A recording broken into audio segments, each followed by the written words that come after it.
Copyright disclaimer. Under Title 17 U.S.C. Section 107, allowance is made for fair use for purposes such as criticism, comment, news reporting, teaching, scholarship, and research. Fair use is permitted by copyright statute that might otherwise be infringing. Nonprofit, educational, or personal use tips a balance in favor of fair use. Okay, you guys, this one is from Crime Reads. Very interesting. Explaining what is required when looking for cult members.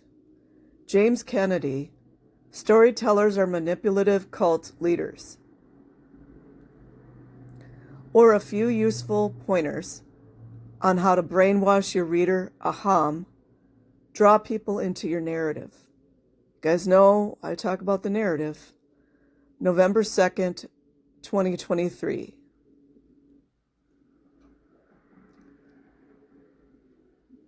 I missed my chance to be in a cult in my 20s. The guy on the street handed me a pamphlet to join a communal farm. An obvious cult. Nevertheless, I was intrigued. Maybe I could enjoy this farm's bucolic vibes and free love, while shrewdly avoiding any mass suicide or baby eating or barnyard chores. Yeah, baby eating does exist, you guys. I never did join that cult, although I've taken improv classes. Even still, my horror novel, Bride of the Tornado, is about a small town enthralled to a secret tornado cult. But don't storytellers have something in common with cult leaders? Cults recruit people, suck them in, and trap them in their weird reality, just like authors. Both take an apparently random protagonist, establish they're important, initiate them into an extraordinary world, and abuse them to a transformative breakthrough point. Pretty much Campbell's hero's journey. Still, while many stories chronicle one's initiation into a cult-adjacent world, whether it's Rowling's Hogwarts, Donna Tartt's Hampden College, or Proust's High Society, sometimes storytelling itself is the cult. The movie Midsummer didn't just brainwash its heroine Dani, it brainwashed us. After the Scandinavian cult killed all of Dani's companions, and she gave her creepy concluding smile, I whooped. You go, girl. Your inconsiderate boyfriend and his jerky friends had it coming. Wait, what? How was I manipulated into yas-queening murder? Then it hit me. Storytellers are manipulative cult leaders. And if that's not totally true, it's 70% true. Good enough for the internet.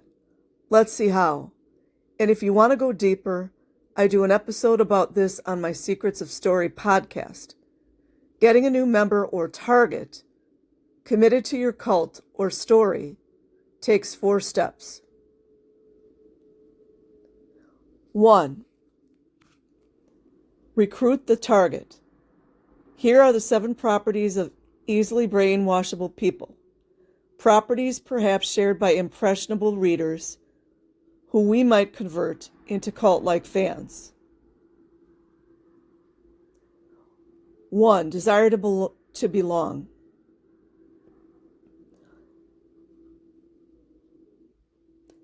Many bookworms are shy in looking for their tribe.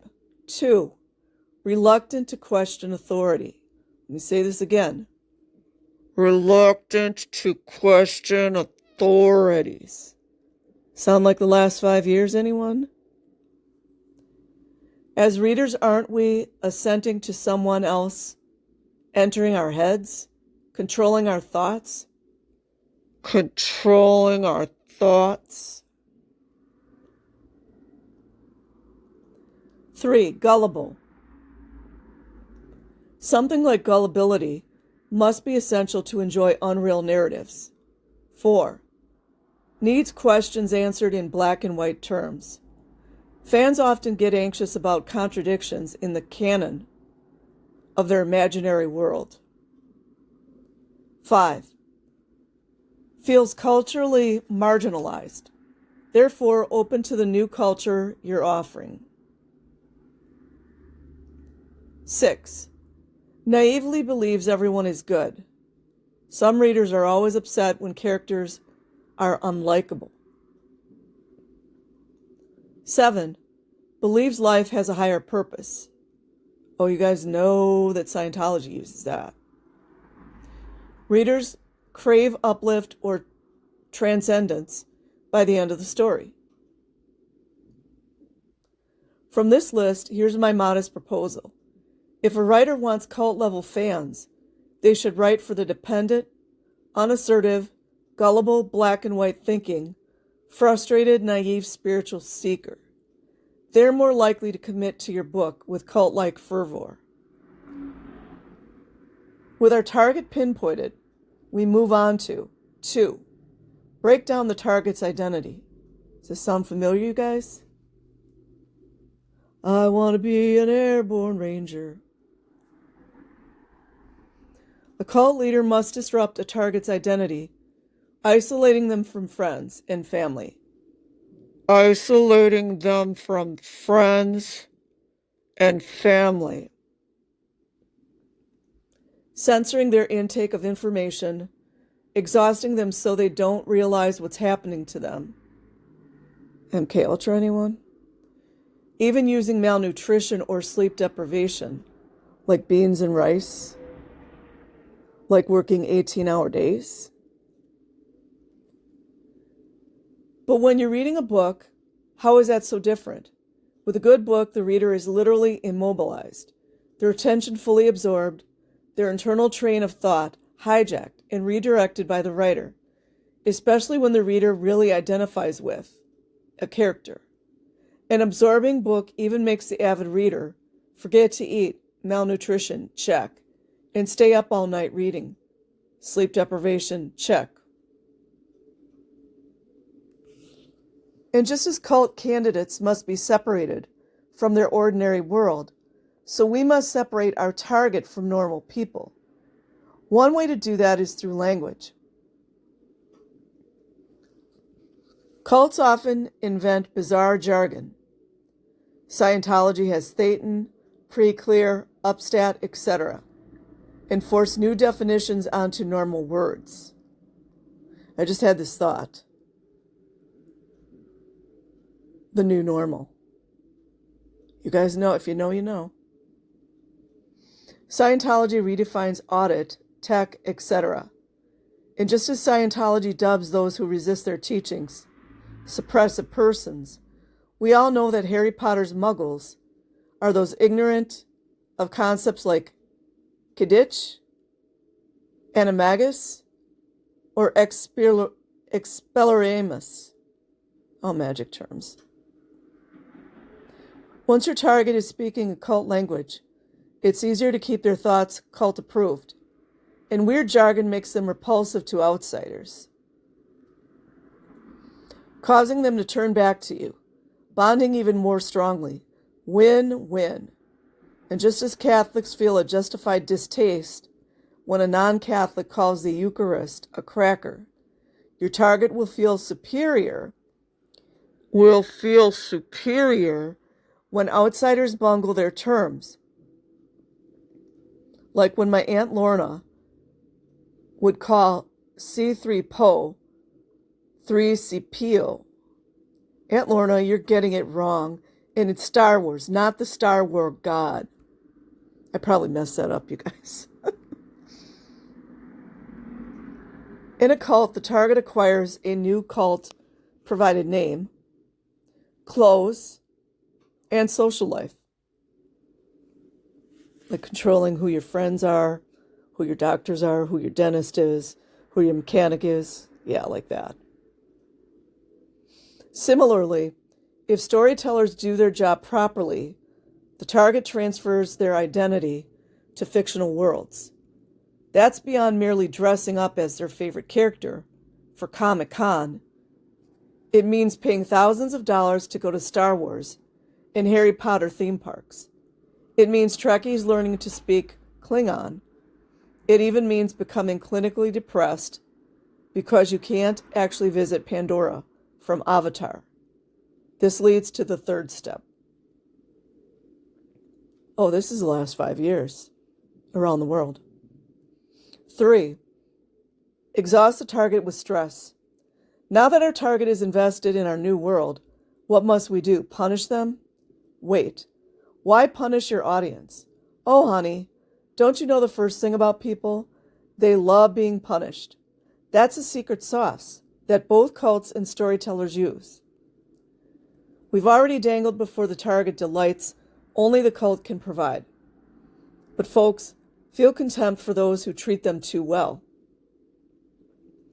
So once you made the target feel amazing, you must yank out the rug from under them and relentlessly bully them. They'll thank you for it with unending devotion. This is accomplished on 2 levels. It happens in the story itself, where the protagonist gets subjected to ordeals. The reader is brutalized by proxy and takes furtive delight in that. Before literary folks get smug, nothing but a craving for others' pain got you through 800 pages of Hanya Yangihara's A Little Life.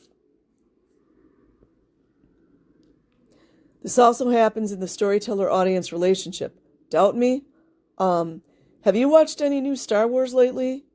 What started out in 1977 as a thrilling adventure is now a total chore. And that's by design.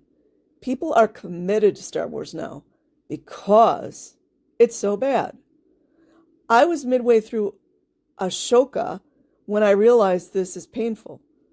And yet I watched it all. I gotta give it a chance. If I watch the Clone Wars cartoons, maybe I'll understand. It's my fault. I'm not a good fan. Willingness to absorb punishment proves you're a good cult member. Wow, that's poignant. If something is entirely wonderful, it betrays our desire for necessary garbage. The first 3 Harry Potter books are good. Big problem. The audience wasn't being punished enough. Rowling, an effective sadist, eventually gave her audience what they really wanted. 4 700-page books in which the good was properly mixed with the turgid, confusing and unnecessary. In the 5th book, Harry and his friends spent so many pages cleaning an apartment. I felt I was in Haruki Murakami novel, but reading it confirmed me as a true Potter fan. I suffered. I was worthy. That's deep. Again, this isn't limited to genre readers. People either hate Joyce Ulysses or they become Joyce fanatics. They suffered through reading it, and that suffering must be worth something, right? Full disclosure, I'm a Joyce fan, the kind of person who loves the punishingly complex. Which brings us to the 4th, culminating step. We brought the target into the cult, broken them down. Oh wait, I'm sorry guys. Number 4, become one with the secret knowledge. We brought the target into the cult, broken them down, given them a new identity, and punished them so that they'll follow us anywhere. Now here's the highest level. Nonsense. The best gift a culture story can provide is pointless complexity that the target can puzzle over for the rest of their lives. Every cult needs an attractive public-facing side, fellowship and community, and bizarre, embarrassing secrets. Look up, Lord Zeno. After you've hooked the target with your charming, straightforward story, you must steer them into esoterica. Start with a light-hearted romp like The Hobbit. Lure them into the more complex Lord of the Rings. Suddenly the reader wakes up on page 400 of the Silmarillion, muttering about Akabeth and Númenor. You got 'em, bud. Once your target is in the fold, they need difficulties to fascinate them. This should take the form of contradictions and paradoxes, so acolytes can spend all their mental energy reconciling impossibilities in satisfyingly elaborate ways, whether it's the doctrine of transubstantiation, that's a big word, or retconning inconsistencies of later seasons of Doctor Who into earlier ones. It's the same. At the most exalted levels, you must blatantly contradict yourself and pass it off as paradox. The human mind hates consistency. It prefers to exhaust itself shutting back and forth between incompatibilities that it's obliged to reconcile. To start a religion or a story that lasts, make it artfully incoherent. Bring your target into full communion with higher nonsense is the glorious culmination of our work as artists and cult leaders, for it keeps us alive in the target's mind long after they have forgotten the straightforward and rational. And if you doubt me, may I introduce you to David Lynch fans. Thus endeth the lesson. Please use this knowledge for good, not ill. But if I see you on the street with a pamphlet, no offense, but I gotta keep walking. I'm trying to start my own flock here. So that's it, you guys. I will leave a link in the description box. Like and subscribe if you choose. Otherwise, have an amazing day or night, wherever you are. Peace.